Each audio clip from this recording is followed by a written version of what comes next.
Hello, everyone. Welcome to today's podcast. I'm happy to have Marc McGurren join me today. I've known Marc for, decades, plural. Yeah, I think we're definitely in the double digits without a doubt. I mean, it's not quite 2 decades, but I think we're creeping up there. Yeah, and I think the first time we actually, and you may correct this, ran into each other was at a digital dealer Yes, it was. in Vegas. Yep. And it's a time back then that's very similar to a time right now where we didn't know what we didn't know because there are all these new whiz bang gadgets galore. Yep. And I was like, oh my gosh, we got a guy from Texas, right, working in retail, and I'm working in the dealership at the Yeah. time. And I was like, okay, somebody I can talk to, because all the salespeople, do you remember, were hitting us, slamming us, bamming us with. Dude, yeah. And then that's when the iPads were coming out. And I think we met at TK Car Sites when they were giving away, and we missed that one. We walked over to someone else giving a iPad away, and I ended up winning one from Eliana. Eliana, oh my gosh, legend. Yeah, I know. Yes. I mean, hopefully she that would gets. have been, yeah, 07, 08, something like that. Yeah, well, maybe a little past because. Maybe, okay, 9, 10, maybe 2010. Yeah, we were then. coming out of it. Yes, that's right. Right, like the recession, the automotive depression, right. we were coming out of it. A lot of dealers were like, oh my God, this internet thing is not going to help me sell more cars. It's the reason I'm not selling cars. And for the car dog millionaires out there, they decided to invest in the internet, and it turned out to be the right thing to do at the right time. Yep. Which gives you and me and Eliana, I'd love to have her on a pod. So This is an invitation to her. We'll get the message out to her. But talk about like the things and principles, because to me, and you and I have talked about it a little bit, but I want you to expand upon it. The AI element of what's going on in dealerships is a lot like it was for internet. And for the dealers that decided that the internet was the thing that solved the problem, they now are buying AI and it's the thing that's solving the problem. But a lot of people, a lot of vendors are saying that there's AI infused in what it is that they're buying, but that means a lot of different things to a lot of different people. What does it mean to you? Yeah, and I think that's a great question, Jim, because the bottom line is I think I've never thought about it the way you just said it, but yes, it's like this internet thing, right? Yeah. You know, we might have had a website that was clunky and horrible, and you know, we may or may not have had an internet department. BDCs were kind of there, but not there, and so you had cradle to grave, and so people were trying to figure it out, and I think that's where they're at now, in the sense that they're on the cusp of, hey, I know this thing I need, but it's this ambiguous ChatGPT cloud. Like, you know, you've got to think about the demographic of many dealers, right? We're on that second generation dealer that's coming up through, maybe a third. And so they're older in age. And so they're relying on their staff to help them out. But unfortunately, these vendors that are out there, when AI kind of first came out, the first ones that are out there, it was all about responding to leads. And what ended up happening was it was AI. It was not AI. You know, the ones that I've seen, the big players in the game, it was basically, they could respond to certain questions, but that was about it. Chatbots. In essence, that's what it was. And if you'd get there and you'd see it get in the circle, and it was a horrific experience. And so these dealers go, I want AI. Well, they installed these tools, and guess what? It wasn't great for the consumer experience. And so to answer your question about AI is that I've been jumping hardcore in AI for about a little less than 12 months. And the exponential growth that has happened with AI just on its abilities in the last 12 months is astronomical. And so dealers, I was sitting down with a dealer the other day, and this is where I would say many dealers are at. He goes, Marc, I know I need AI. I just don't know what I need. How do I use it? What do I do it for? Is it a voice? Is it, you know, the immediate thing that people think about is responding to internet leads, you know, and that's what's out there. And so, but AI is so much greater and allows for so much more efficiencies inside a dealership, whether it's, I think the easiest and biggest place that dealers can install this is in their service department. Think about proactive. We are so reactive in fixed ops, and we're not proactive with our follow-up. But now we have tools that can look at your customer records. You can see who's defected, who's not coming in, who has come in, And this can all be automated. And the thing about it's really cool. The entry level to do this is so inexpensive if you take the time to do it. There's so many, you don't know, with AI, you don't have to be this developer, right? There's so many no code options out there for dealers they can embrace, but there's also obviously vendors out there that's got a plug and play tool. But right now, dealers that don't embrace AI will be the same dealers that didn't embrace the internet in 08, 09, 2010.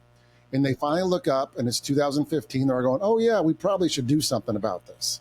And the problem is the other dealers behind them are so far ahead of them.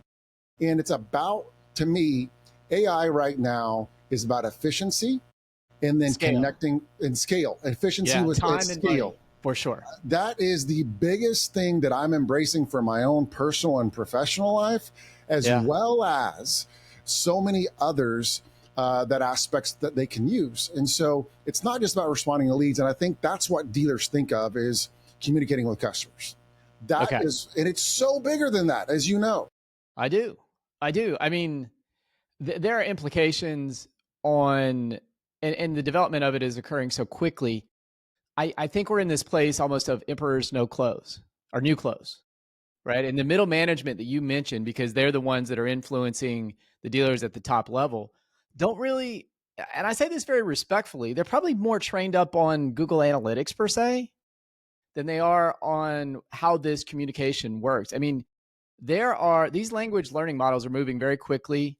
I know Chat GPT just launched Sora. Have you seen Sora? I've not seen Sora, but 5 came out yesterday.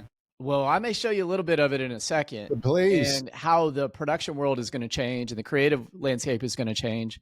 And you're talking about like chat components, but social media influencers can be crafted. And okay, look, you can tell they're almost too perfect, right? They don't need a salary, right? You program in the chat stuff, you put the voice behind them, you pick whichever voice you want, you put whatever image you want, and they're going to refine this thing over the next 18 to 24 months to a level where you're not going to know. I'm not gonna know. Like I can tell right now, but I don't know that I'm going to know. Right. And when I don't know that I know, well, I'll sit there. And right now you might scroll through like your TikToks or the Instagram, you know, whatever they call it, where it's everyone's there. It's like your friends. And there's been a couple stuff that I'm like, is that AI?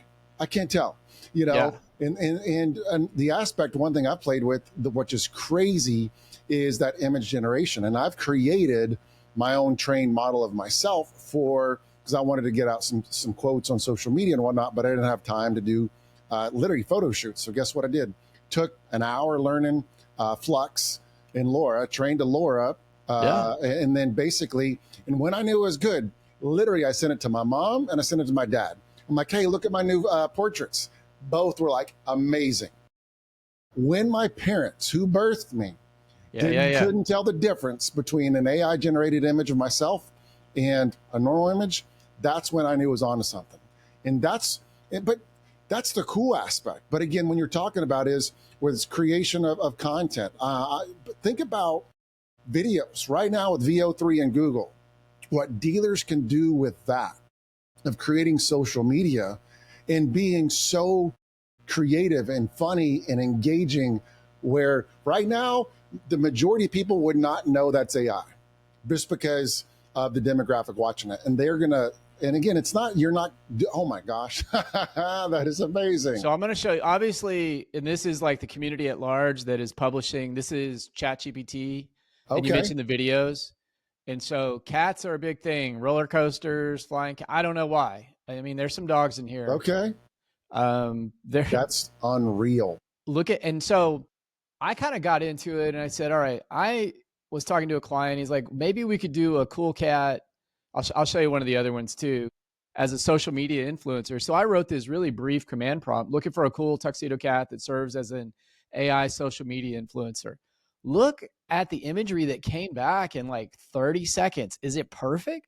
No. But it's got the cat, it's got a great garage, it's got lighting effects, and even better, I mean, it gave me 2 options. So I didn't like the first one. This other one could be a better possibility. And again, I'm going to this place that says, wait a second, where are we now? Okay, where are we going to be in 18 months?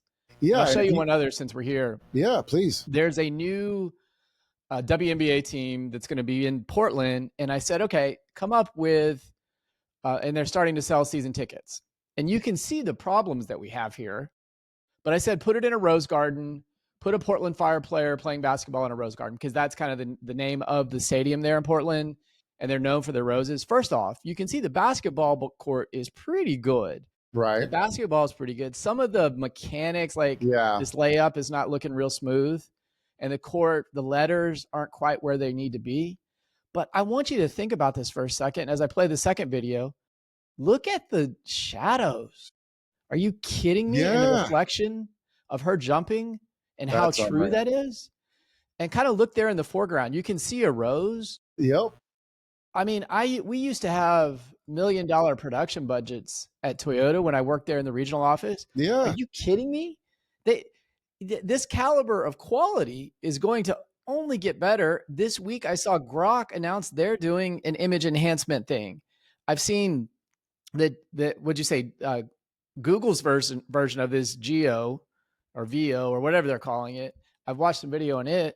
Holy smokes, man. I would literally, at this very point in time, in this juncture in time, hate to be a creative or a graphic designer, because it's too easy to get there some way and some other path. No, without a doubt. Yeah, sorry. No. The new image, or Imagine with Grok, they're taking a different approach as you go through, just like you did.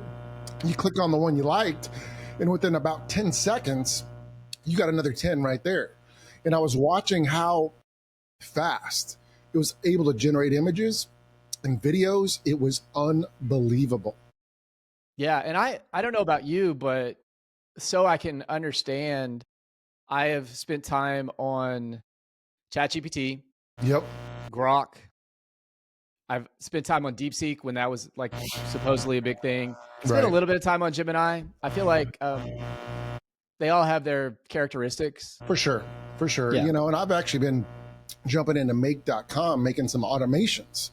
Okay. So, and then basically that's another level. So you're taking certain things inside that you want, whether it's an email, whether it's transcripts, whatever the case is, and you're able to create some automations to do certain things for you. And this could be the exact type of scenario. You take this video, you can then repurpose it. You can have a script, it then can do carousels, it can do videos, you can do images. And now you've got this, not just one image, right? You're able to tap into APIs, whether it's, and create those same prompts you did, right? And then it's going to create a brand. So you can actually create a brand of how you want to execute these certain aspects, whether it's images, content, blog posts. Like I'm working something right now, and one things that dealers need to do. So if you're going to hear this, Mr. Dealer, I can promise you, yes, Google right now is got their AI summaries in there.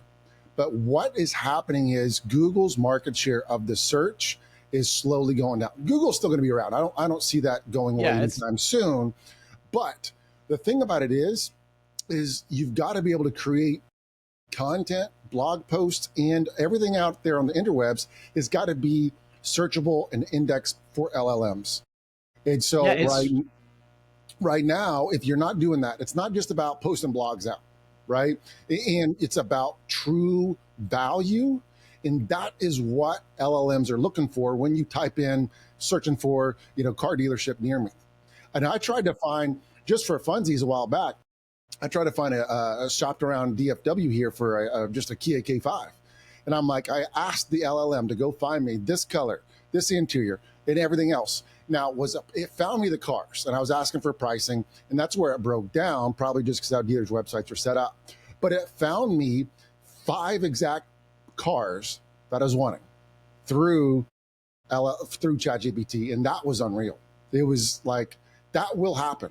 That's happening. And so dealers, you must start building out content on your website for these LLMs. And if you don't know how, guess what? Ask the LLMs, right? Ask ChatGPT, no doubt. Ask Gemini, and they can create that. They know what's happening. And another thing that dealers must start to embrace to learn this, and again, this is where you've got to learn and embrace this, because you can't just say, here's my AI tool, Mr. Dealer. This is what I have. It's not about out of the box thinking. It's about understanding the layman, and at least in a layman's terms, on how you can use it and how effective prompting is. So as you do and want to do your own things, you can't just go make this better. Like I want to write a blog about the new Chevrolet Silverado.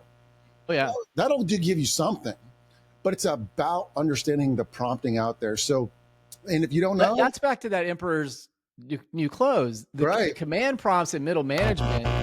We're coming at, and I've got a little bit of feedback coming off your line there. Okay.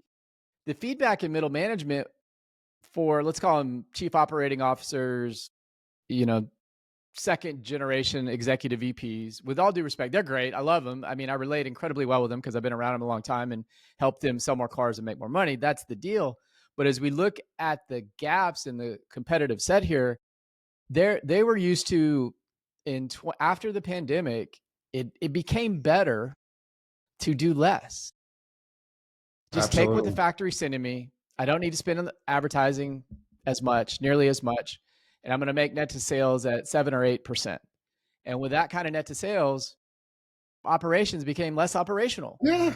Dude, 7, 8%, we're printing money, bro. Yeah, let's go. Like that's the way this thing should have been all along. I don't know why we did it, the deal from 2010 to 2020 where it was 1 to 2%. That wasn't fun. Yeah, you're 3%. You were crushing it. When I was in my NADA Dealer Candidate Academy, I think we're running 2.5%, and they're going, dude, that's awesome. Yeah. So those groups of people have been conditioned to, like, let's not look a gift horse in the mouth. And so they really haven't pressed on it. And I think part of what we're saying is my standard is you get to spend 50 hours on it. And once you've committed to that, it doesn't have to be in one day, but over several months, you'll understand how people receive what it is that you say. Right. Because you're in a management position. And back to my Emperor, I don't know why I'm on this tangent of Emperor's new clothes, but it's for reals, right? Because nobody in the organization wants to tell the second generation EVP or the COO or even the COO that, hey, this thing is really working. And I believe, Mark, I don't know how you feel about this. I want to get your thoughts. At the dealership, there's somebody probably who's already spent those 50 hours. Oh, absolutely. And you want that person not to have them go fix the printer.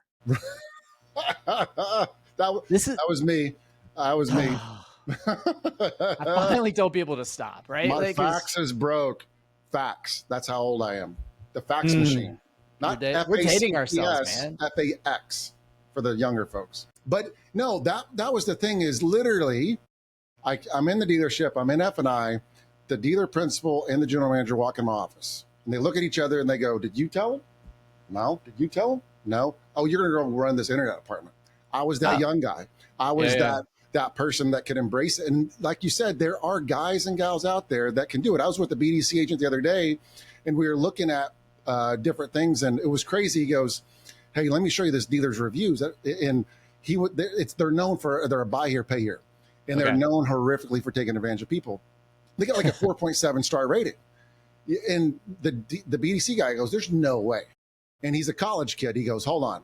He's like, I think these reviews are AI. And so he started going into an AI checker, and half of the reviews were AI generated.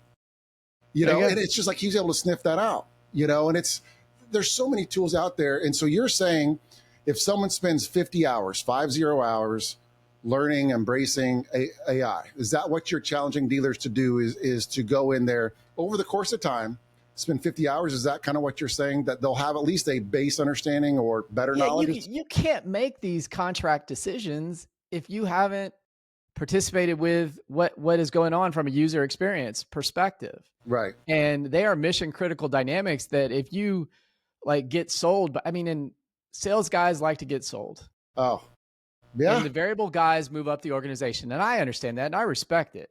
Right. I would say I'm a sales guy. I don't know if you think you're a sales guy. Oh, I'm a sales guy. I don't know that I liked that at one point in time, but now I accept it. Right. Yeah. But see, we all have our thing. Like my thing is grounded in truth. Like it got me in a lot of trouble at corporate. And if you can imagine. No, you? No, me? No. Big in your mind? No. Well, it was more practical. Yeah, it wasn't always my opinion. So for example, a VP at one of our meetings one time, Toyota, I'm a director level, and he says, hey, just make sure that you don't we had a promotional event that were going on late at night at a venue and for Scion. Remember Scion? Oh yeah, Scion. Yeah. And we were supposed to do things at clubs, and goes, just make sure none of that gets on the internet. And I said, hold on a second. So this is where my truth comes in. There's a thing called YouTube, and if anybody has their phone, it can be filmed and broadcast like in 5 seconds. I can't be responsible for it. And he laughed me off, right? Like, he was older and hadn't had the UX. So that's what I would challenge. And it isn't really dealers that I'm talking to here. I'm really talking to the industry. Because there's a lot of salespeople out there that don't use the AI. In fact, I think they sell the AI and go, hey, if the AI could do this for you, and it has so much versatility, it's like a watch. Which watch do you want? Yeah. Right? Which tool do you need? Oh, you need that tool? Well, AI can do that for you, Mark. Right. What about this one? Do you want it to run laps for you and fix the engine of your car? Well, we have yes, absolutely. If you'll sign right here, we got it. Press hard, 3 copies. Yeah. So let me ask you this, and I think this is good. If for the dealers listening to this, and they're getting pitched on a product, or what do you think a dealer is right now? The first step, they know they need AI. They know they need AI. Okay, where do they go? How do they know? Like, what are some? I would say, how can they embrace or understand AI better and what it can do for them in their dealership? And then 2 is, what areas of opportunity that you feel dealers would have the lowest hanging fruit to implement AI in their dealership? All right, I've got 2. Okay. That work. One, and you can tell me if you've done this, but with emails, there's some that get testy, even with customers or possibly with legal issues they're dealing with. Yep. You can craft a response through the AI by feeding the emails into the language learning model, giving it a command prompt saying, I want to come across in this way, like a good steward of community resources, or no nonsensical, to ensure that my lawyer understands we want to be direct in our approach, right? Those are command prompts that can finesse different directions. Instead of laboring over it, thinking about it, losing sleep about it, these things can be brought back to the table in 30 seconds, and it's very, very clean. You're still, 80% of the work is done. You're going to finesse the last 20%, but your blood pressure stays down. You don't lose any hair. You don't get grays, right? I mean, all the things that create stress, it really can help you de-stress. And then the other one, and I would say this to anybody who's in a 20 group, you can 15 minutes before the meeting, feed in the PDF for your dealership. ChatGPT will do the evaluation for you and give you 3 actionable items and 1 best presentation idea. And it will blow you away. You don't have to study it. You don't have to overthink it. You will have operational elements. And so let's forget about a 20 group. Let's just say I've got my financial statement for 5 dealerships that I need to go over and have a meeting with each GM to turn on what they need to do to improve. I can do the departmental analysis without doing the departmental analysis. So hold on. Are you saying that I've got to buy a vendor to do what you're just telling me to do? No, you pay ChatGPT $20 a month, man. Wait, hold on. $20 a month. Yes. Is going to be able to do what you just told me it can do. It's remarkable. It's unbelievable. And that's the thing, is that dealers, I want you to hear this, is that Jim's on a point here of the abilities. Forget a vendor, forget a product. Yeah. Right. There's so many areas you can do. But again, what I would say is ChatGPT is obviously the big one out there. Right. And so basically there's a free version, and then it's worth the $20. It's weight in gold. You get hooked fast enough. By then some. Yeah. But then the kicker is, if you don't know, ask it. So dealers watching this, you literally go, I'm a car dealership. What you can say is, what are some prompts or things that I can use you for? And so maybe you just go high level, what can I use you for? It's going to give you some stuff. And you go, okay, if I can help out and analyze my financial statement, right? This is the key. What prompts, or how do I prompt it? Because what you don't just want to do is, hey, here's my financial statement. What can you tell me about it? What you need to do is create a prompt and just ask it. And one thing I say is, what I've learned along the way is, I learned this from an AI cohort with automotive folks, is the RIPE method, right? Yeah. You tell them the role of who you are. So you sit there and say, you are a 30-year chief financial officer. Chief financial officer, right? Yeah. Instructions. This is this is what I wanted to do. Right. I want to take the 3 biggest opportunities for improved gross profit above the line in my car dealership based on the departmental information. I need at least 1 action item for each department, new, used, parts, sales, service, whatever, however your F&I. And guess what? Yep. It does it. And then the big thing is that sometimes there's it's parameters or guardrails. And what it is that you basically have to kind of tell it to stay in their lane.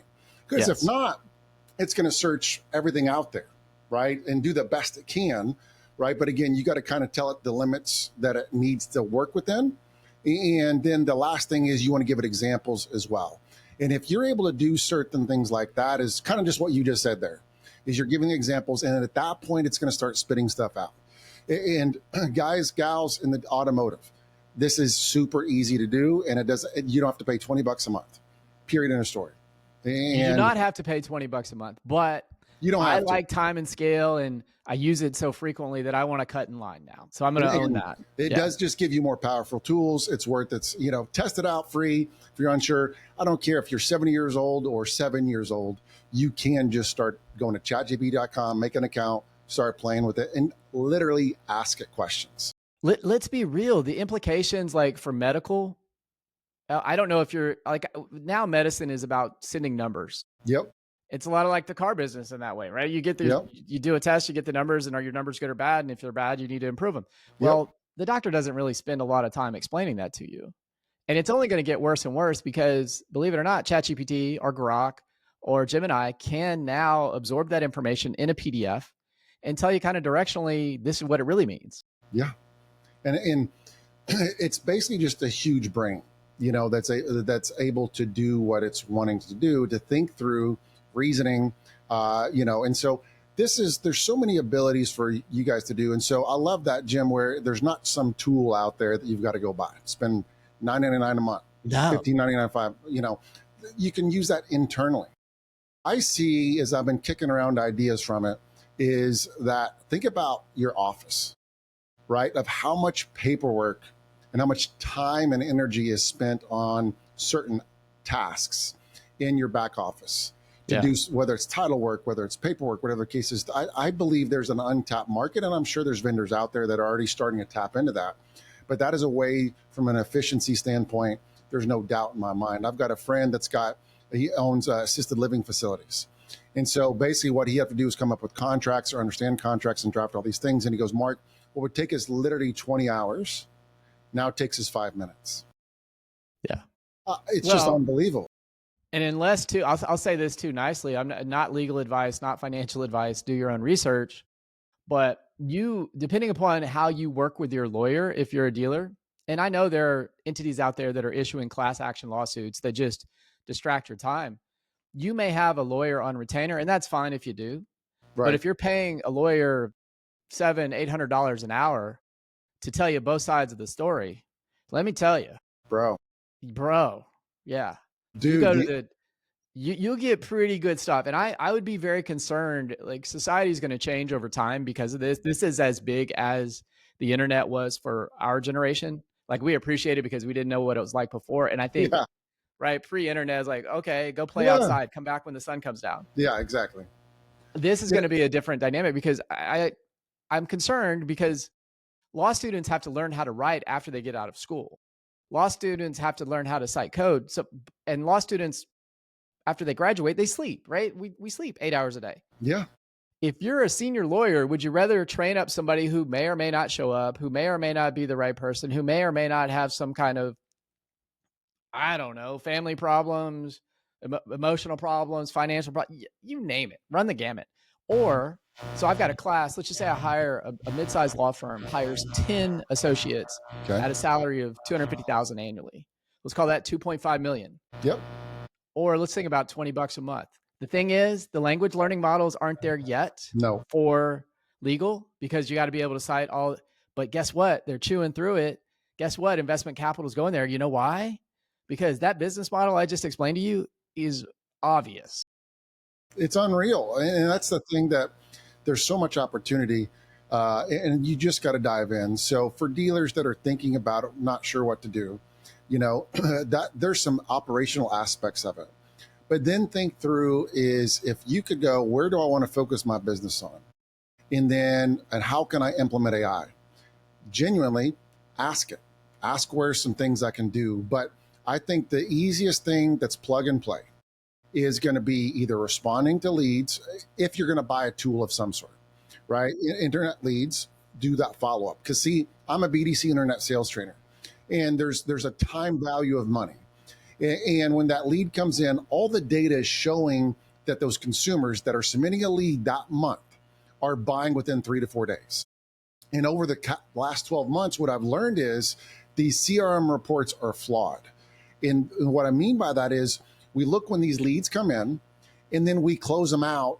We mark them lost in 30 days, 60 days, 90 days. But guess what? That customer submits another lead 6 months down the road, right? And then now that's a new lead, right? And we track that time frame, but that customer's been on this journey for 7, 8, 9 months. And now are we going to do a great job of that follow-up from a human level? No. And is it a good resource of our time to do so? It is not. So what you can do, what these AI assisted tools can do, is that long-term follow-up. They can drip into them, and they're able to do that. Customers that submitted a lead 8 months ago, and guess what? You're still in front of them. Yeah, right? You subtly, nice touch, not getting them to ignore you, not having you annoy them. So let me ask you this question. I have spent some time looking at, I've heard some things about Impel AI, and I don't want to be good or bad. I'm Switzerland on this deal. I get asked a lot about a lot of different products. And so I sit down with the different vendor companies. You may do the same thing. Yes, sir. I'm not in the space, but I want to be credible and to be incredible. Dangerous enough. Yeah, there you go. I like the way you said that. I may use that. I'll quote you at least one time, Mark, just once. And then I'll say, as I often say. That's how this As I often say. Yeah, yes. As I often say. But what's your take on that particular product? It seems to be embedded in the Ford community. What's your hot sports opinion? Do you want the politically correct, I'm on a podcast answer, or do you want my real answer? I want you know me, I get in trouble for the truth. So I'm going to ask for the real answer. Okay. And then I just deal with the consequences, right? Like authentic, not bashing somebody, just authentic. I'm not going to bash them, but I will say this is that they were one of the big players in the game. They were very smart. Marketing was amazing. I will give them all the kudos in the world of what they've been able to build. There's not, I mean, the business model, how they've approached it. They're now, eLead is using their tool for their AI that's now integrated into the tool. Scale. Yeah. So if you have eLead and you want that and you got Impel, switch Impel up to eLead because then it's all integrated in there. Okay. But the problem when they built this out, however many years ago, 2-3 years ago, that's like on ChatGPT-3, it wasn't that great. So they created basically, it wasn't True Blue AI.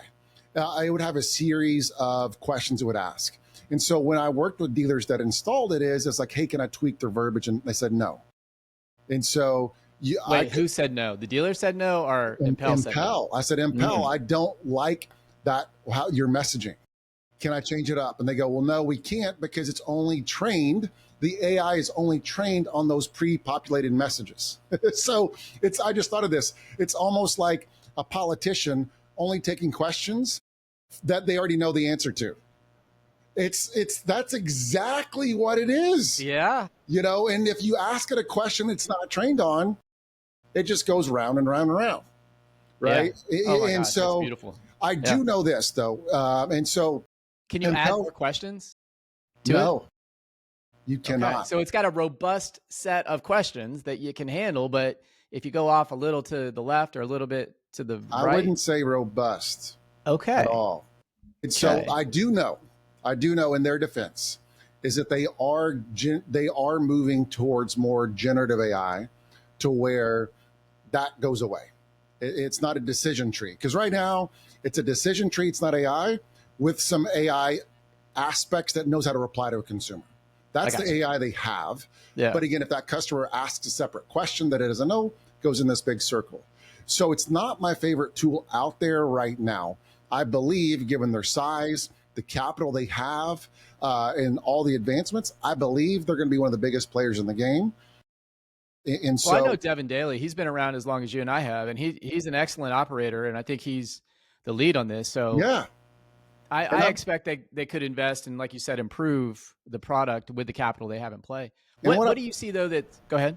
No, and what I've picked up on the underwebs of reading between some social media, the social media aspect is, I think they're working on integrating some sort of AI CRM aspect, and I don't know if they're doing a CRM, but somehow I do know they're getting more integrated with CRMs, and I have a feeling they're working on something big. I have no idea what it is, but yeah, I've picked up different things that people have said that are, elusive, and I'm like, I'm kind of connecting the dots, and I'm curious to see what they come up with. So, well, I've got one for the car dealership in you.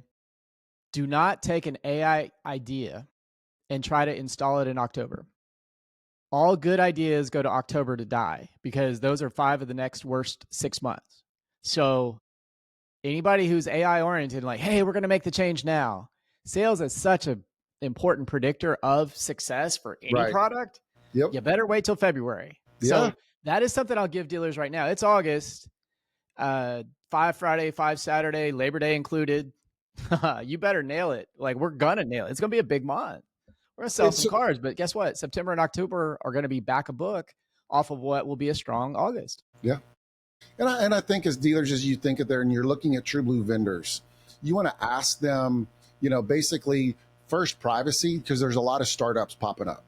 And you can go make a chat bot. Like right now, me and you on this podcast could go make a chat bot right now. Okay? Let's go. And it would be live within, now, would it be any good? No. But we could do it. But then there's so much privacy because we're pulling up so much customer information, PII. And so you got to ensure that what privacy and protection they have. That's a great rec. Right? Yeah. Because again, you don't want to be, I promise you, that little contract you signed has a lot of data in there that removes the vendor's responsibility on certain things. Yeah. So you just got to be careful on that. So make sure as you're reading those contracts, what that says about your data, Mr. Dealer, not theirs. Your Mr. Dealer first party data. So let me ask you something. VDPs were a good thing for the industry. I'm going to give you my truth in a second, but what's your take on CDPs in the industry? The CDPs, do you want to share what the acronyms mean just so that, or I can help straighten it out? Go ahead. Yeah, it's data. Go ahead. You tell me. I don't even know. I know what customer data profiles, essentially the same thing. Yeah. So what a CDP is, it takes all your data and it's supposed to house them in one spot. We got here because you're talking about privacy, and there's customer data profiles with manufacturers at tier 2 regional offices, heck, with vendors all over. And when you sign these agreements, you give away your information. And then there's also tier 3 retailers. And so there's regional offices involved in this as well. Agencies. I mean, it's insanity. So let's talk about CDPs for a second. So I think CDPs are critical. And the reason, dealers, these are great is because your CRM's got certain data. Your DMS has got certain data. Your X time's got certain, and you're trying to market to these customers with disjointed, because there's so many tools we have. And what it ends up doing is taking all that data, and now I got one Jim Flint. I got one Marc McGurren. The problem though with that is I might have 5 Jim Flints, right? I might have Jim Flint that sold his car 10 years ago. How many emails do you have, Marc? 7 or 8. I think I have 6. I think so 7 or 8. Over under 6.5, 5.5. Yeah, right in there. And so there's all this disjointed stuff. And so this is the thing. CDPs are critical, but the flaw in them is the bad data. And that's why there's tools out there like Todd Smith's got his core AI out there that will basically take all that data and clean it up, and seeing what they're doing with core. And first he started telling me about it. I told him, I said, it reminded me of Datium. Do you remember Datium? I do. Back in the day? Jason Ezell. So it's this big data. And so basically this is when we could track people around, right? We know exactly what they're clicking on and we know different information. The problem was I could have it up on my screen over here and I had my CRM over here, but it was too laborious to connect the dots. And what he's doing right now is connecting those dots. Let's connect the dots with Todd Smith for a second here. Okay. I've got a little clip. It was not pre-prepared. I have not watched this, but you just said the right thing, as you often do, Marc, at the right time. All right. here's Todd Smith talking about AI. Another person, he's talking about the 5 ways AI will disrupt car dealerships. I have not watched this. Let's see what he says. Wow. Oh, think about that. Okay. So, well, I mean, I know he's going to go in more. I'm sorry I cut it off, but yeah, me too. I've never thought about that in the sense that, because bottom line is I sold my whatever car 3 years ago and I'm still getting, hey, we got oil changes. Hey, here's the oil, and I'm getting marketed for I'm in the car business. I change cars about every year. So I'm getting marketed to all these different places, but that's 3 cars ago. It's wasting their time, wasting their dollars. And he's exactly right. I'm going trash, trash, trash, junk, unsubscribe. The right thing at the wrong time is still the wrong thing, bro. That's darn true. That is a truth. And talking with Todd, I'm not here to just say Todd Core AI is the fantastic, but what they're able to do with unbelievably precision is through all the big data, going through the LLMs and knowing how certain customers are acting, doing whatever, they can pretty much tell you the payment range they're wanting to be at, the type of car they're wanting to buy, and then most likely how soon they are going to buy. Because somehow, some way, it's taken the datums from basically 15 years ago of all this big data, but it's running it through LLMs to understand how this consumer truly shops and what they've bought in the past. And then now it is the right message because we know what they're looking for. It is the right time because we know their past patterns, and we're able to market to them in a way that's relevant so we do not make them ignore us.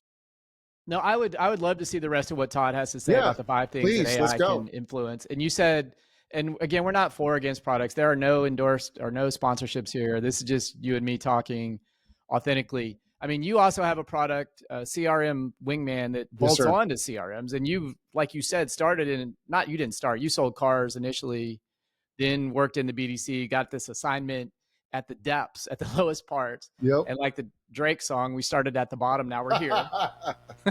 Yep. And you've created this thing. I don't know, would we call it AI based, or what would you call it? I would call it efficiency based. And so some AI is coming into it. It's solving 3 problems. And right now it's just for Vin Solutions.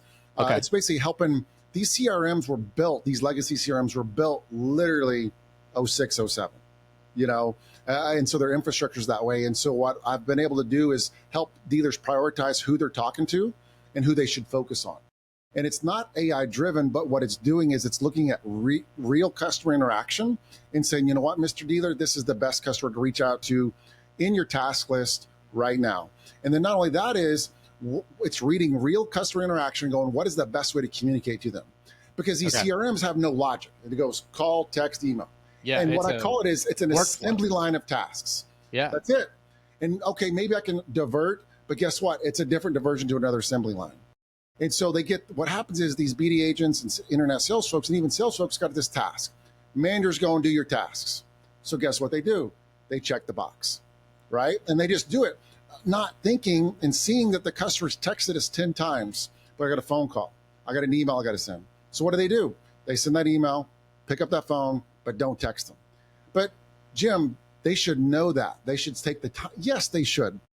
But if you've ever sat in a BDC, the phone's ringing off the hook. People are replying. New leads are coming in. They got over 100 tasks to do in a given day. Their time is so packed and then their managers chirping out to do their tasks. Guess what? They're going to we are training them to do their tasks, right? Well, I go in and click it and the task is done. Now, did I do the task? No, but the CRM says that I did the task. Exactly. That's the difference. And so what's happening there is CRM Wingman shows them the best way to connect. And the last part is there will be some AI first quality response tools that are coming out here in the next, I'm learning AI. I thought this would be done pretty quick. There's so many nuances that I'm working on. Let's go here. You just come off an 8-week I don't know how long it was, like 8 people, 8 weeks, all the things. 8 is the magic number, like a cohort where you were looking at AI and its influence in the, I don't know, society, the industry. Tell me more about that. Yeah. Tell the audience more about that. For sure. So I was able to, I was on LinkedIn. I saw Brent Wees post about. Another great guy. Yes. Amazing, unbelievably smart dude. Strategy guy. that his goal is to help educate dealers. But it's going, how can we as automotive, as vendors, dealers embrace AI? Kind of what we're talking about now. And so he created this cohort where it was him, Sean Rains, Bill Playford, and Todd Smith. And they're basically teaching us, right, the students, how they're using AI, how to learn, how to grow it, and how to apply it to automotive. And so this was a huge, I loved it. I'm with a bunch of nerds that have already embraced AI or are trying to embrace AI, right? And then we're in the automotive space. And similar to a 20 group, right, we're just helping each other out, right? Of what are you learning? What am I learning? And over the course of 8 weeks, we learned everything about how to analyze data, right? CRM reports, using LLMs to look at my CRM reports, right? Or DMS reports. Then we looked about, Sean Rains went through Midjourney of how to use, I've done that trip. Or prompting when it comes to creation of images or videos. Brent Wees the first time was talking about prompting. What we talked about. Stapleton's a Midjourney guy. That's good to know. Yeah. And that is not a rock band dealer. Yeah, Rains. It's not a rock band. Yeah. So although Sean would be a great guy to go to a concert with. I'll say that. Oh my gosh, absolutely. Maybe I'll invite him instead of him inviting me. He's That's right. No doubt. Well, it depends on, if you got to like that hard metal. If you're going to go with him. He comes out of the 80s metal, I'm sure. Bro. I don't even know, but I know that I know. Love you, Sean. Go ahead. Yeah. Sorry. And then what's really cool in that conversation, and then Bill Playford went through agentic AI and how to build basically agents to help you out. But the cool thing is then Eric Milch is in there, and he's talking about how he's using Google Sheet and Google Sheets, but with Gemini, right? Because Gemini is built into Google Sheets and what he's able to do and show us. And it was just like, I'm watching him live, and I'd love to go back because I'm sure I was looking like something like, something just like mind blown of being able to do that. Let me give you the inside skinny. Like at Toyota, I know you worked at Jerry's, probably had other dealerships in Weatherford that you oversaw. There's a factory rep that comes out and sees you, a district sales manager. So Google has those as well, right? They're a big enough company, and I've been in the business long enough and have enough clients that they come and talk to me. Right. So this last week, well, we'll call it the end of July, they come to me and they say, hey, we've got this one slot for a prototype for a dealer to use AI. I said, all right, you got my attention. And in my mind, I'm like, okay, I've got a couple that I think I could help this work with, but I'm skeptical. Right. Productive paranoia. Productive paranoia. Yeah, productive paranoia. And in fact, that comes from Andy Groves of Intel. Okay. And this whole thing with AI reminds me of Intel Inside, right? Okay. You didn't know what the processing power of the chip was. Yeah. You just knew there was Intel inside and it made the computer okay. Yep. And so now AI, you want some AI? I got some AI for you. I got some AI, baby. I got some AI. Come on, let me show you. And so I talk to the rep and I say, okay, I'm reluctantly in. Can you send me the deck? I look at the deck and I say, it doesn't look like necessarily this is on Gemini. Like I was very clear. I want to advertise. I want to interrupt on Gemini. I mean, that's going to happen. I know this to be true. I just don't know when. Just like we knew Facebook was going to have advertising. Just Absolutely. Like we knew Netflix was going to have advertising. Like these things are inevitable that advertisers will pay to interrupt to get to the right psychographic, to get to the right demographic.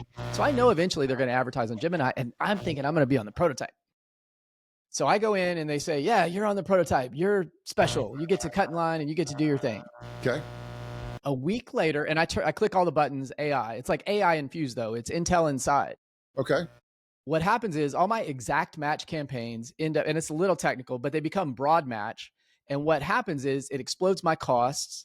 It explodes their margins in a good way for Google, the platform, by increasing the cost per click.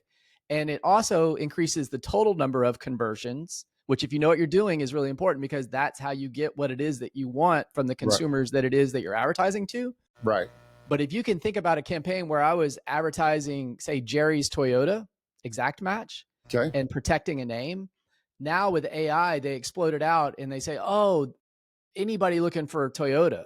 Oh, anybody looking for a car. Right. And so your lower relevance yields higher cost. And whether or not the person is actually in market is kind of a TBD. So I'm going to tell you right now, for anybody looking at the different platforms, as they close out 2025, these platforms aren't ready. Now, they're getting ready. And I think the first domino to fall is going to be Microsoft, because they paid all this money for ChatGPT. Yep. And it has what, 85% of the share? Yeah. Something stupid. 80, 85, something whatever stupid. it is. It's and right now, do you remember, Mark, the internet? Like, remember we talked about earlier how it kind of moved into automotive, and then do you remember the secondary move with mobile? Well, yeah, mobile for sure. Yeah, it was like this weird second wave. Yeah, and I actually won the driving sales best idea contest at Driving Sales in 2011 for a mobile idea we did that I implemented with Len Critcher and eCarList back in the day. Oh, Len Critcher, another great guy from Dallas, man. So but long story short, what was the idea? No, I want to hear it. Share the idea. Being the nerd I was, I started watching my Google Analytics. Yeah. I'm in Texas. We're closed on Sundays. My mobile traffic, again, not everyone had iPhones at this point, or they did. They really didn't use them well. But I noticed my mobile traffic increased 30% on Sundays. Okay. Well, why would that be? They're on the lot. They're looking at cars. Okay. Because they don't want to be harassed by the sales guy. They knew you were closed and that they could avoid you. So now's the time to go. Because they were able to park the car, walk the lot fewer. They wanted for freedom. So what we did was I was way out of my time with QR codes. Okay. But what we did was we created basically a Maroni label with the QR code that basically they scan there. And because I knew QR codes weren't the best, I created a whole nother URL where it'd be the jerrysdirect.net/the stock number. So even if they didn't have you had to have a separate app to actually scan a QR code. So they didn't have that. And what that does, it took them directly to the VDP. We created his own, like, hey, welcome to Jerry's. You're on our web. Basically we knew they were on their site, on our lot. And then they were able to interact with the VDP right then and there while they're on the lot. And no wonder you got the best idea, bro. Like, it was baller, ahead of your time. I was so. And you enlisted a technological expert to take your idea and bring it to fruition. That's correct. One of the things you're really, really good at. Yep, because I'm just dangerous enough, and I find the people that are very dangerous. So yeah. So as I think we jumped the tracks there as far as where we're headed. Did. What was I trying to get to on that? Where I was sharing with you about. I got sidetracked. Len Critcher, QR codes, backing up. What the hell were we talking about? Oh, I was talking about the onslaught into the internet initially. Like once I found 20% of the people, and then, for example, once I saw 20% of the traffic for mobile on Google Analytics, it was showing me. I knew we were onto something, that we weren't going back, but that we weren't going to get to a critical mass until we got to about 50% of the people on mobile. And once we got to 50%, and today I'd tell you it's closer to 70%. Yeah, I was going to say 70, 80. Right. Like, it was a game changer, the way that you went to market, the way you communicated with people. And I will tell you, not that we're both patting ourselves on our back, but we do have a few successes. We also have some failures. Maybe we'll talk about those in a second. I bet my whole agency on the phone. In my heart, way before, knew this was going to be the center of the marketing universe. And it started when I realized that there were more phones than there were people. Yeah. Once I had that, and I started looking at the airport, and everybody was migrating from like the hard paper ticket to where you would scan the ticket. Yeah. And so I'm thinking, you can't leave your house without your phone. No. Right. It was starting to evolve to that place. And most people now have it as an alarm clock. It's how they communicate with people. It's how they check their stocks, their sports, their weather, their banking, their everything. It's their everything. And so I've been doing that for a long time. And so I'm watching this third iteration. And that's kind of what we're talking about today with AI. I agree. I want you to know, I track the monthly active users by the different platforms. And I know that there are 337 million people in the United States of America. But you're a numbers guy. I'm a numbers guy. You kind of in this business, you get to be one. What do you think the number of monthly active users is for the combination of Grok and all the different platforms? Well, I know ChatGPT had 700 million sessions recently. Sessions, different. Sessions. Right. So I'm just talking about a person in the US of A, because the number internationally is much bigger. So it's got to be some number lower than 337 million. We'll start there. I would say, if I have no idea, so I'm going to shoot from the hip, I'm going to say 100 million. I don't know. It's 53 million. Real. That's it. Yeah. Monthly active users. You're early, like normal, like you normally are. Yeah. But and so we're at that, So that's I'll call across it just all above LLMs, 53 million people. Yes. Touched an LLM in the United States in a given month. Yeah.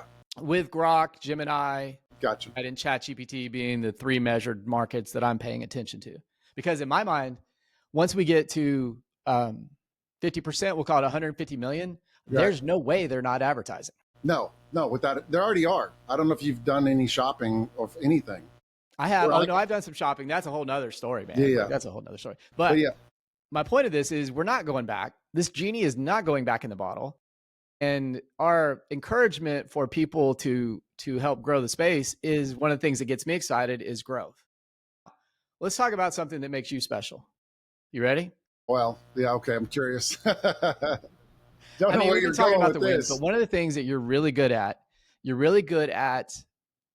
being vulnerable, right? Admitting the mistakes you've made, sharing experiences. And I have to bring one up, and I need you to kind of walk the listeners and viewers through this one. You know, all this stuff is unscripted for the record. I didn't even know what he's about to ask me for the record. I know, and I'm glad that you're willing to be vulnerable right now. Once you see it, you'll know exactly where I'm taking it. Here we go.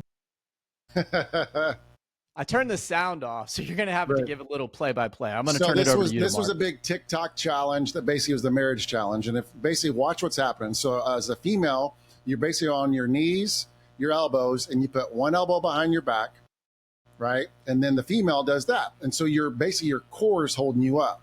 Right now, she said, there's something I can do that you can't. And I basically did this. And right now, I'm literally figuring out I cannot do this. Like I'm about, but you're on camera. Like here goes, boom. Like that is legit, you know, and that is going, I'm like, this is stupid, right? There's no, I can do this, so right? So there's my wife, she's sitting there, do it again. I'm like, all right. What's funny is I say next arm, I did the same arm. She's sitting back there and dude, this little, I don't even know where I'm up there. I can't read that, but I was up to 1.6 million views the last time I saw it. And there I go. Went down for the count, man. And this was after random. My wife saw on TikTok, let's go do this. Literally just went to my daughter's football game. We're back in the house and she's a cheerleader. She's not playing football. But we did that and it exploded on TikTok and it was unreal. I'm picking it up on Instagram there. Let me ask you a question. Do you think dealers should be advertising on TikTok? Absolutely. You know, and again, let me back that up. Is that don't go to TikTok just because it's TikTok. Well, I know we got to be out there for the young folks, right? There's got to be a strategy. And if you're already doing well in other mediums, whatever that case is that first get good at that. But if you're looking to grow your audiences, there are fantastic ways, but TikTok's very different. And you've got to understand is the audience and what's expected out of that. It's not a traditional media. It's not traditional advertising. You've got to know how to capture their attention within 2 seconds. 2 seconds. And then you're seeing the guys that are doing it well, the dealerships that are doing it well, and they are getting hundreds of thousands of views, right? And guess what? And they're top of mind. They're in there. They're funny. They're engaging. You know, it's not always about Sunday, come on down, 10,000. That's not what it is. TikTok and social media is just not like screaming at them. Now, if you want to run ads, that's another deal. But if you want to build that connection, guess what? It's about being authentic. It's about connecting with consumers. It's about being vulnerable of not just going, hey, again, selling to them. It's about telling a story and connecting with people. And the problem with social media is it's a highlight reel, right? You go on TikTok or you go on Facebook, Instagram, because that's what we do. We're the old people now, right? And it's vacations, it's this, it's all the great things. But they just didn't see that me and my wife just got in a big argument. My family vacations that we just took the picture of that I yelled at my kids, they hated taking another picture, right? It was a big blow up. But guess what? We got the smiling picture out wherever we're at. Oh, they're perfect family. Oh, we're nothing but flawed human beings. And what I've learned over the years is I'm a very relational person. And I've learned that I'm very genuine. And I don't say that to boast, but I don't have a ton of great friends. but I got a handful. Yeah, yeah, Right. yeah. You know, and I can see that. my ride or dies. Yeah, Right. yeah. And because we know everything about each other, we're not afraid to say, you know what, guys, I need help when it comes to alcohol. And guess what? I go to a 30-day rehab, 8 years ago. And I just celebrated that 8 years ago. And then I Congrats, share man. that. That's huge. Thank That's you so huge. much. Yeah. I genuinely was ashamed of that for a long time. I did not tell anybody, not a single soul besides family or my immediate Yeah, yeah. circle. That group. And now I don't scream it from the rooftops, but I am definitely more vocal about it. Yeah. And through that, Jim, I've been able to literally take multiple people to rehab, walk people through substance abuse, and just be vulnerable and say, you know what? You don't have to have it all together. You don't have to go it alone. No. Yeah. And it's amazing in life in general is we envision substance abuse, the guy in the corner with the paper bag, and, that's all they're doing. You do not know how many people if you've got substance abuse issues, it does not discriminate. You got money, no money. You are you're black, white, brown, don't matter. You're young, you're old. I've ran across people that are my grandma's age, that are in recovery. There's so many opportunities there. And so I want to challenge when it comes to life, be vulnerable. Don't be afraid to share your struggles. Now, obviously do that within limits. I've seen some people who are like, okay, this is not a therapy session. Oversharing. You're oversharing, but there's a purpose behind it, and so my purpose is to help others, walk alongside them, and if you want to apply that kind of what we're talking about is when it comes to advertising, being a dealership to connect with consumers, be authentic. It doesn't have to be selling. People, you just got to connect with consumers. To this day, in 2025, people buy cars from people they know, like, and trust. Trust is such a loaded word. Know, like, and trust. And so how do you do that? What's one way you can do that? Because just get 2 out of 3, man. Yeah. We've got to embrace the fact of how people basically view us. And what I say is car dealers have a very bad name for a very good reason.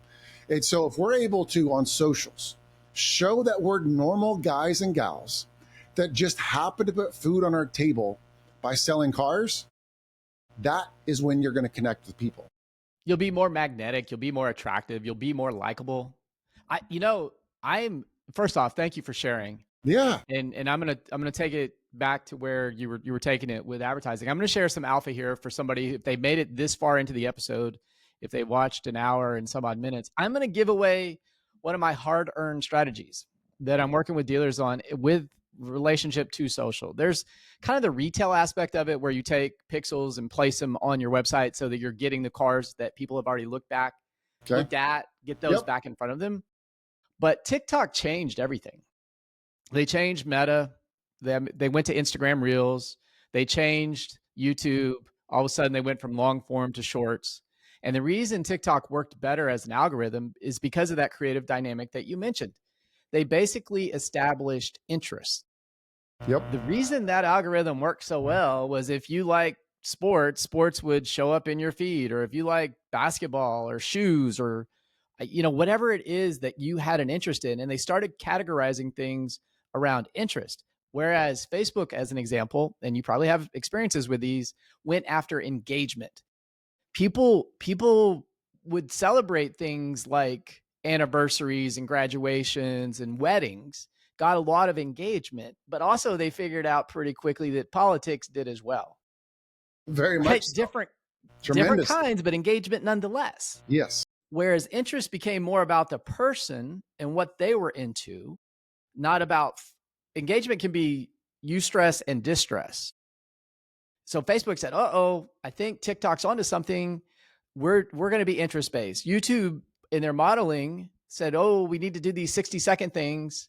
We're going to call them shorts and we're going to model them so they're based on interest. So now, okay, here, you ready? I'm ready. You pick this up if you want to. Let's go. I'm stealing it. This episode with you, okay, we're going to craft probably 30 to 40 shorts.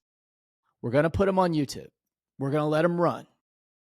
There'll be 2 or 3 that are going to get really good interest. And you know what I'm going to do? What you going to do? Take them down. What? Take them down. You know why? No, hold on. That's what I'm going to advertise. Gotcha. You want to be more likable, attractive, trustworthy, and all those things? That today, that's how you play the game. So you basically, what you're saying is you basically start posting organically. Yes. Right? Free of charge. Yep. Doesn't cost you a dime. Yep. And then when you find one that connects, you've got the vanity metrics. They're watching, they're liking, they're commenting. You then remove it. Yes. From there. From the organic element. And then you take that same clip. Yep. And then you start boosting that or promoting that. Is that what you're saying? Get it to 3 to 5 times a day for that particular month. Okay. So what I love about that, Jim, is the fact of the matter is, it prevents wasted spend, right? Yeah. Of thinking that something may or may not work, right?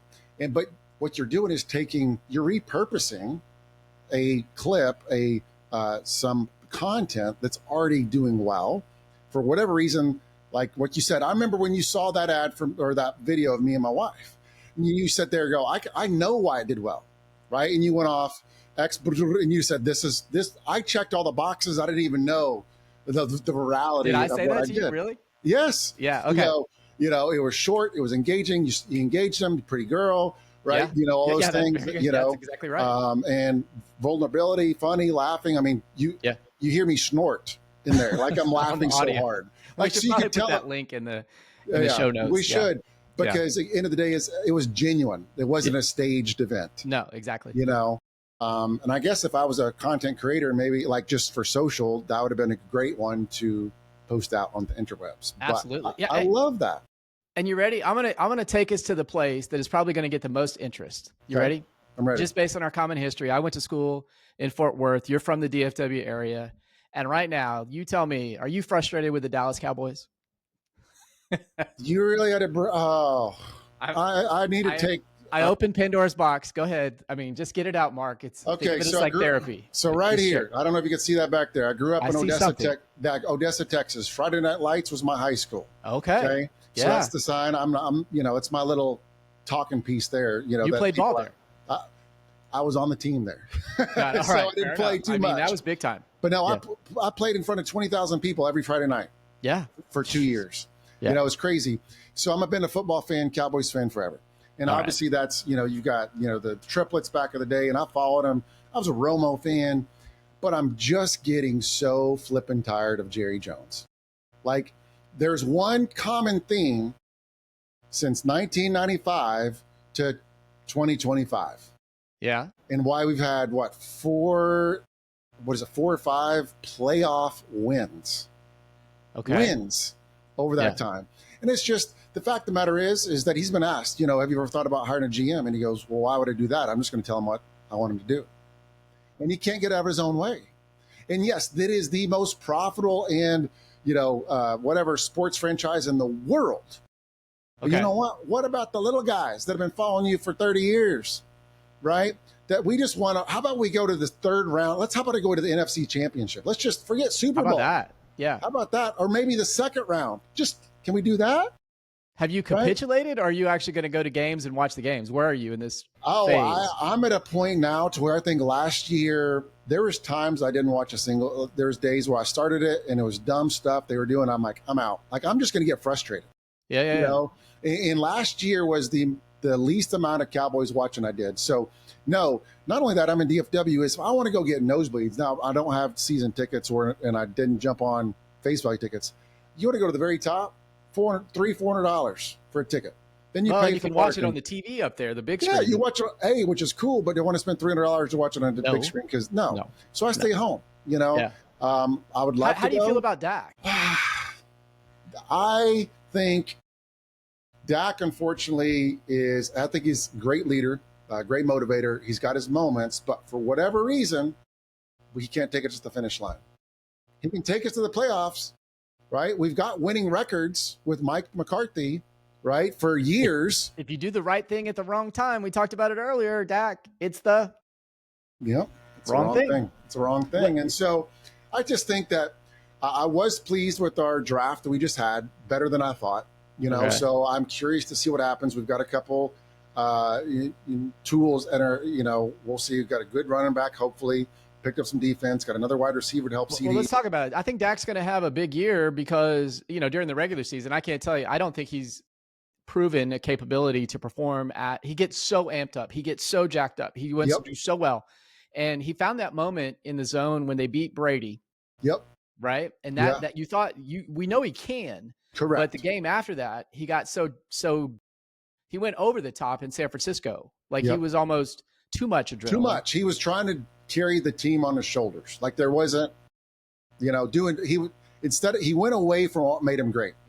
So now we fast forward. I think the defense is going to be worse than it was, and they'll be behind a lot. And I think as a fantasy football draft, Dak may be one of the, grab that guy in the 10th or 11th round, and you may win your league. So that's my alpha for you there. Right. But you tell me the contract negotiations with Micah. Have you paid attention to that? I talk like we're friends. We're not. Right.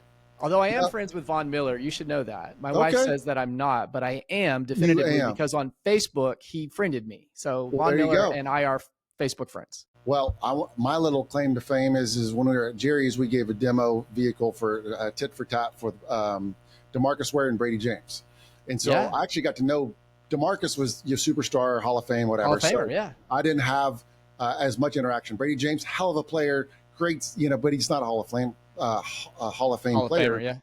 And so we got to know each other. Well, guess what? Guess what he was looking for the other day? He wanted a new Cadillac. Guess who he texted? I got a text from Brady James.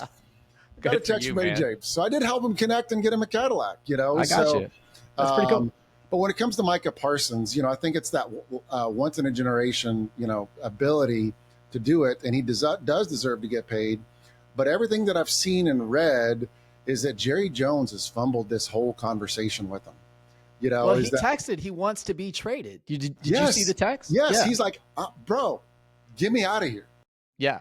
The best defensive player in the league right now, or top 3, he's out. Easily. Yeah. I want out. Jerry's besmirching him publicly by saying that he's often injured. And then Micah's got an agent. Micah's was asked, though, to go into the owner's office and talk directionally about the contract. Yep. And Jerry played it off like they'd put a deal together. And Micah's like, I was just listening to what he was saying. So here he is publicly defaming me. Yeah. Privately trying to skirt around the structures that are not only for me, but for everybody. Yep. And lo and behold, he puts it out publicly that he wants to be traded. This off the field drama that Jones brings is not helpful or conducive to winning championships.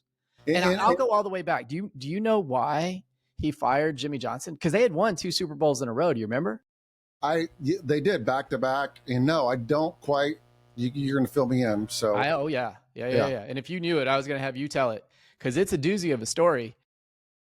They're at an NFL owners meetings and the coaches are there for whatever reason. And it's after they've won the 2nd Super Bowl. And it turns out that Jimmy Johnson and Bill Cowher are sitting there and they're having drinks. Let's call it bourbon. Okay. Having some fun. Having a little tip. Yep. Twisting off. Guys being guys, men being men, whatever that may mean. And Jerry comes by and starts, Cowher and Johnson are sitting at the table. And this is in a book by Skip Bayless. So you can read all about it. Okay. And Jones comes up and kind of tries to command the conversation. And Jimmy's just being a little snarky, a little squirmy, and a little giggly. Right. Cowher, like, hey, Jerry, tell him how you put the team together. Right. And Jerry takes the bait. And the more he talks about it, the more they start laughing. And at some point, Jerry realized it wasn't a complimentary kind of conversation. No. It was actually, he was like the sarcastic butt of the joke. A backhanded, yeah. And so a few weeks later, they sever the relationship. And I think Jerry did prove that he could win an NFL championship with any coach because he hired Barry Switzer. And if you remember, they lost that year 3 and then they won year 4 with Switzer. So but who built that team? Then, it's been pretty desolate in Cowboy land. Yeah, I mean, he inherited the team, right, from the past generations, and then since then, he's put together some talent. And now this might be good for dealerships, is that you can assemble the talent, you can get your superstars, you get your Hall of Famers. There you go. But if the leadership behind it, the coaching, the strategy, the execution, and the culture doesn't embrace that excellence, that no holds bar, we're going to win no matter what, personalities out of the way. What do we need to do? Everyone's fair game, including the general manager, which is owner and general manager Jerry Jones. But he can't get out of his own way. He doesn't even want to get out of his own way. He doesn't. And he wants to be the guy. It's not about getting out of the way. Like in a players league, he wants to be the center point of attention. And he's good at it. Like he is a focal point. The ratings are there. The stadium is there. The Super Bowl championships are there. It's just they were 30 years ago. 30 years ago, bro. I mean, it's like, but there's one common theme for the last 30 years. And it's just getting to me, getting time and time again of getting so frustrated to now it's like, I don't even care. Like, I mean, I do, but I don't get worked up. It's like, here we go again. You know, it's like, am I really surprised? Like, why am I like, it's just freaking Groundhog Day. Right. Fair enough. Yeah. You know? So let's close out on this. I'm looking at college football in a changing landscape. Speaking of a players league, we're starting to see players salaries or whatever, NIL, name, image, likeness stuff that are encroaching at the levels of where coaches are going to make money. I think Arch Manning is going to make over $6 million this year. Right. They had to bump Sarkisian's salary up over $10 million. What's your take on name, image, likeness, and all the?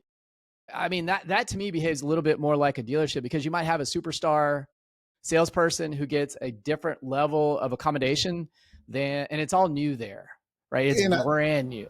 I think that I think these students should be paid because these colleges are making hundreds of millions of dollars. TV contracts are ridiculous. Everything, right? Yeah. And you know, think of Blue Chip, that movie back in the day where these guys was talking about, you know, these guys getting just free stuff. That was, you know, bad, but these guys getting paid, but it's opened up Pandora's box. And I think we went too far over. I don't know what the answer is, but it is now a business. It's about who's going to pay me, not about what's best for myself, my team. Well, it's actually, no, it is about what's best for me, you know, and they're going to jump ship and go to places. And that's one reason Nick Saban bounced. I mean, he's been doing it forever, but he's like, I don't want to play this game. I've checked the box. I've done what I'm supposed to do. I'm out. And so I think the NIL stuff is good for the players. I mean, I got a BDC guy. He was, you know, D2 or small D1 college. He's working in a dealership now, but he's got $100,000 in the bank, right? From NIL money. I was at a store the other day too. Is they were helping a female basketball player that's a beast that will be top. I don't know the name. I forget her name. Plays at Iowa, but she'll be a first rounder pick this next year.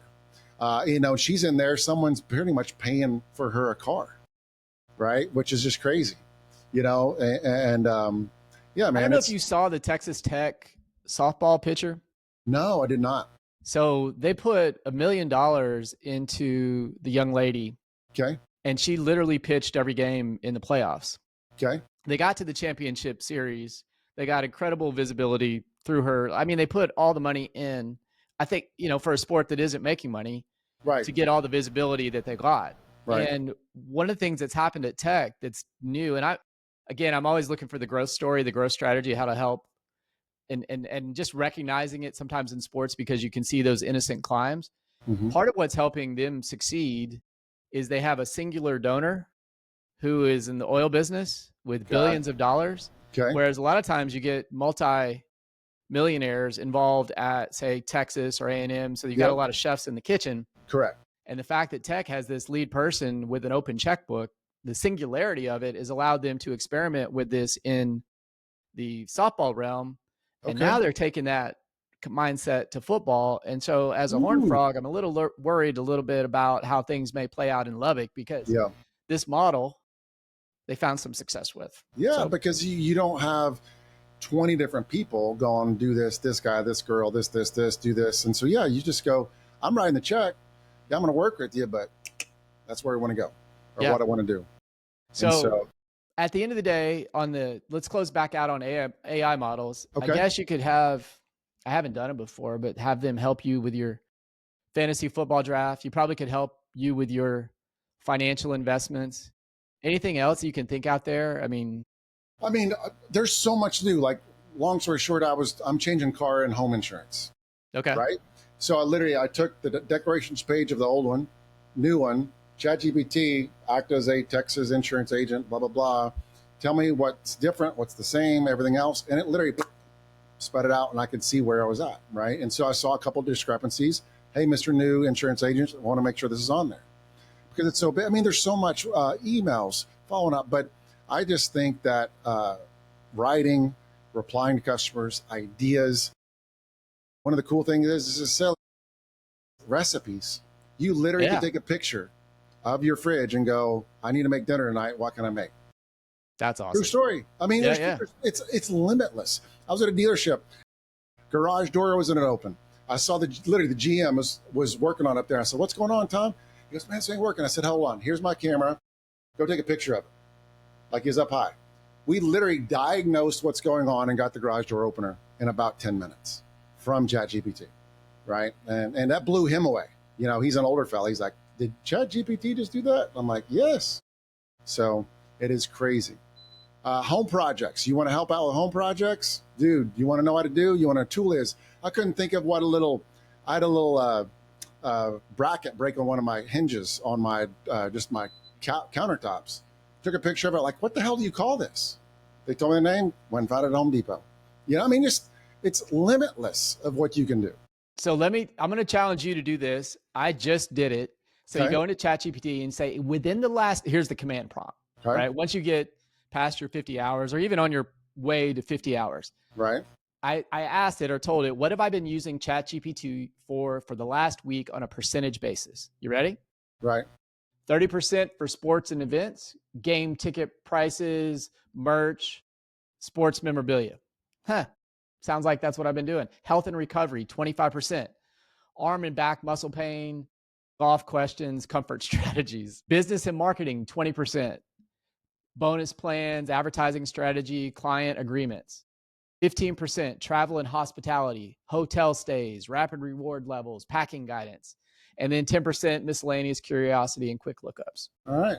That's where I've been, man. That's what I've been doing with my ChatGPT. So those are some ideas as well.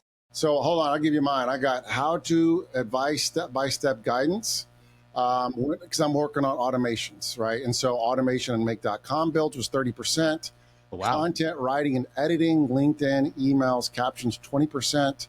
And 10% is basically do it insurance questions, tools, that monitoring. You're talking about, yeah. Yep. So basically tech stuff that I've been broken it down. But yeah, I mean, it's crazy that what you can do with this. And I've never done, I love this. So this is cool. I love the iterations and how if you don't get back what it is that you thought you were going to receive, you have to be reflexive and introspective and say, okay, what am I going to say differently to get a better result? Marc, it's been great to have you on this episode. We appreciate you being here. If you'll just hang on a second, we'll close out and let the remainder of the podcast feed. Well, man, I just want Wi-Fi. Thanks. Yeah. We appreciate you. Thank you.